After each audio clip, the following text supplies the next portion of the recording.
Hello, this is Angela with Parkrose Permaculture. It's a beautiful late August afternoon.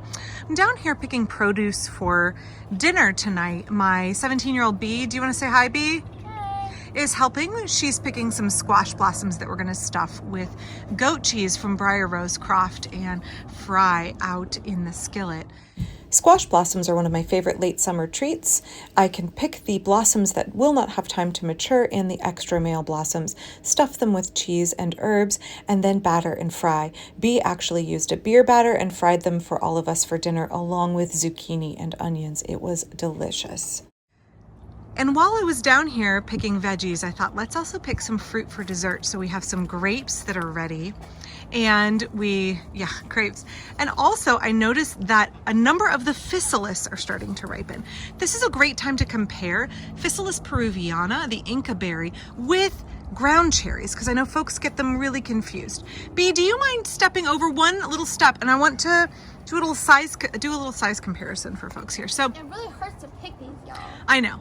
I'll help you in a second if you want. So here's Bee. Bee is, what are you, 5'9"? 5'7"? 5'7"? Yeah. Okay, so Bee's 5'7", and right in front of her, Bee, can you point to this plant here? This is an Inca berry, Physalis peruviana. This is what they look like when they're really happy. So it's over 4 feet tall. These beautiful velvety leaves. You can see the blossoms here underneath. This is my favorite annual fruit. One of my favorite garden plants that produces consistently for me year after year. It is related to tomatillos and Chinese lantern. And the berries, let me show you some here. I planted tons of them around my garden. So you can see there's another one here. I started way too many from seed this year, and everywhere I had room, I tucked in Inca berries.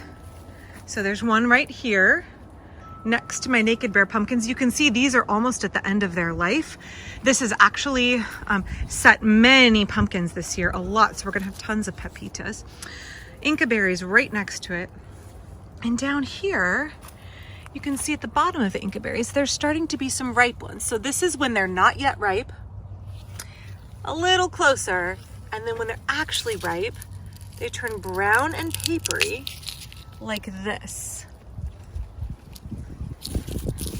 And then the berry inside is a yellowy orange berry, and they're quite delicious. Bee, can I, for comparison, while you're in here picking stuff for dinner, let me get down here first real quick. Okay, so let's compare really quickly in our bucket of things we're picking for dinner. These are ground cherries. So this is the cousin of Physalis peruviana, much more commonly grown in gardens. It's another Physalis. These are Aunt Molly's ground cherry, which is supposed to be, excuse my gardening hands, supposed to be a large variety of ground cherry. You can't eat them when they're underripe. They'll give you a little bit of stomach upset. It's like eating an unripe apple, right? You want to wait till it's ripe, and then it is sweet and delicious and won't upset your tummy. Bee, can you give me a hand here? You have to pop it out of the husk. So you can see here, it's a yellow color, about this big. They have seeds in them. They look a lot like a tomato. Hold it for 1 second. Then let's compare to the Inca berry. And I would say these Inca berries, because they haven't been watered heavily this summer, are not quite as large as they could be sometimes. And sometimes the later ones are like the size of a cherry tomato. I find the flavor of the Inca berries superior to the flavor of the ground cherry, but both are quite tasty, sweet, a great annual fruit. The ground cherries are low to the ground, and the fruits fall everywhere, and you kind of have to get down on your hands and knees and pick them. The Physalis peruviana, right next to me, again, these lovely velvety leaves, really a beautiful plant, upright, does not need staking unlike a tomato. So that's a little look at our very, very beginning of our Inca berry crop. We will be picking these all the way until late October, sometimes early November.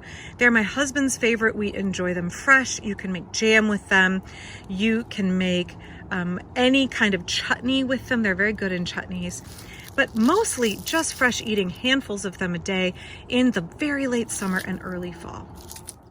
While the Inca berries are a larger and sweeter fruit, I make sure to plant both ground cherries and Inca berries in my garden.